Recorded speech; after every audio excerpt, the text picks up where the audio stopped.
الحمد لله رب العالمين ونصلي على رسوله الكريم أما بعد. அன்பான இஸ்லாமிய சகோதரர்களே, நேயர்களே, ரமலானுடைய 7வது தினத்தில் இருக்கும் நான் நீங்களும் இந்த ரமலான் எனக்கு என்னதை படித்து தந்தது இந்த 6 நாட்கள் என்பதை ஒரு கணம் பரிசீலனை செய்வது நம் பொறுப்பாகும். ஏன் தெரியுமா? இந்த ரமலான் அல்லாஹ்வின் அருளை, ரஹ்மத்தை நம்ம மீது சுமத்தாட்டுகின்ற, சொரிய வைக்கின்ற மாதம். அல்லாஹ்வுடைய ரஹ்மத் விசாலமான, அல்லாஹ்வுடைய ரஹ்மத் மிகப்பெரிய கடலை போன்றது. நாம் நினைப்பது அல்ல அல்லாஹ்வின் ரஹ்மத். அவனுடைய ரஹ்மத்தினால் தான் நானும் நீங்களும் எவ்வளவு பாவம் செய்தாலும் அவன் ரஹ்மத்தினால் தான் உயர்வு வாழ்ந்து கொண்டிருக்கும்.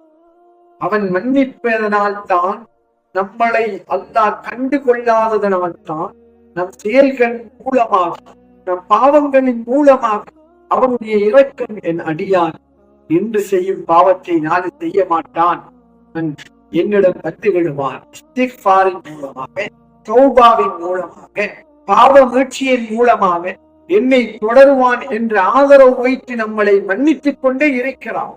அது அவனுடைய அருள். எத்தனையோ பேர்கள் அல்லாவே மறுக்கக்கூடிய எத்தனையோர்களை அல்லாஹ் வாழ வைக்கவில்லையா? உணவு கொடுக்கவில்லையா? அவர்களின் வாழ்வாதாரத்துக்கு உதவி செய்யவில்லையா? அவர்களுடைய குடும்பத்திற்கு அல்லாஹ் உதவி செய்யவில்லையா? காரணம் என்ன? அல்லாஹ்வே குர்ஆனில் சொல்கிறார், என் ரஹ்மத்தை நீங்கள் நிராசை அடைய வேண்டாம். என் ரஹ்மத் விசாலமான, என் கோபத்தை விட என் ரஹ்மத் உயர்ந்தது, அன்பு உயர்ந்தது.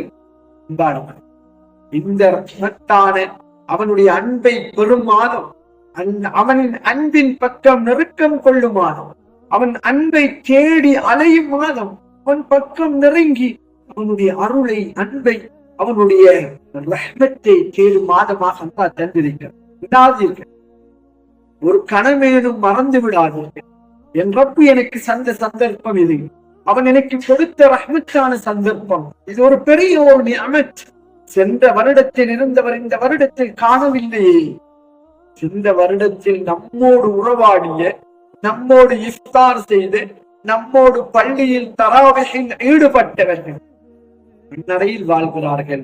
நம்மை அல்லாஹ்வுடைய ரஹ்மத் இந்த வருடத்திலும் நோன்பு நோக்க வைத்திருக்கிறது என்று சிந்திப்போம். அவன் ரஹ்மத்தின் ஆதரவு வைப்போம்.